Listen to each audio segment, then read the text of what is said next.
E siamo giunti alla seconda corsa del convegno, premio Memorial Lamberto Govoni, importante storico gentleman con di stanza negli ippodromi Emiliano Romagnoli, ma non soli. Dotazione 8.800 euro per questi 10 cavalli: 1 Giulia Robin, Andrea Venezia, 2 Gardegna d'Or, Michela Rossi, 3 Giotto dell'Est, Lorenzo Pantarotto, 4 Guantanamo Trio, Massimiliano Michelotto, 5 Gornia Daghi, Antonio Favilla, 6 Gogollona, Giuliano Selve, seconda fila, 7 Gaia Pan, Pepponi, 8 Gambler Trio Orlandi, 9 Joe Dark Bonfiglioli, 10 Great Feeling Run Vitiello. La macchina prende velocità, stacca davanti a tutti, se la giocano Giotto dell'Est e Gogollona, con Gogollona Cavallo che numero riesce a mettere 4 qualcosa Guantanamo davanti, Trio ma squalificato. Giotto dell'Est che tiene la corda. E quindi questi due cavalli sono i leader dopo 100 metri e la situazione Cavallo si numero cristallizza 5 Gornia con Giotto Daghi dell'Est che squalificato. rimane davanti, Gogollona parcheggia in seconda posizione e in terza posizione che rimane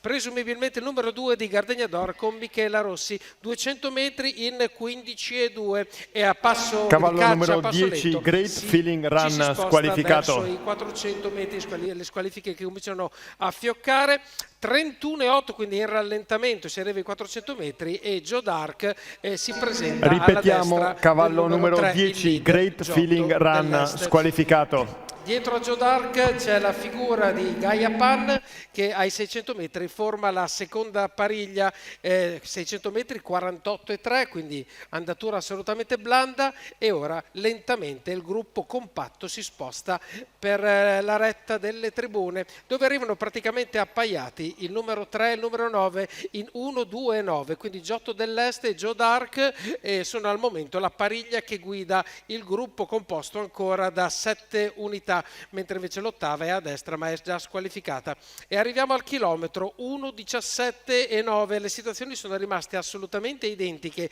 girare a destra con questa andatura è ancora fattibile, ma adesso arriverà il momento del Redderazionem, quindi Giotto dell'Est ovviamente accelera, arriva a 400 metri con un 14,4 di parziale della retta delle scuderie, non molla l'osso Joe Dark, e in terza ruota arriva invece minacciosa Gaia Pan. Gaia Pan non sembra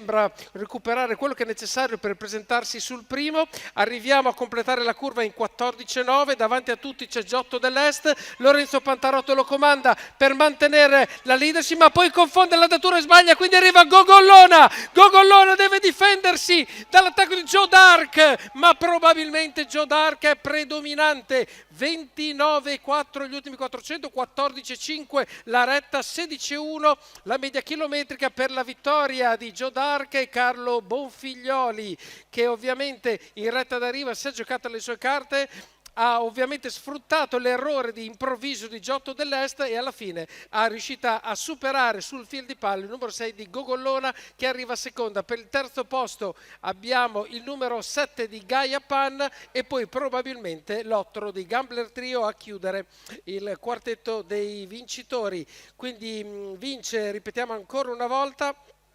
e con tutto il merito del mondo, Joe Dar, Carlo Bonfiglioli per Gianni Targhetta, per questo maschio di 4 anni che vince la prova riservata ai gentleman.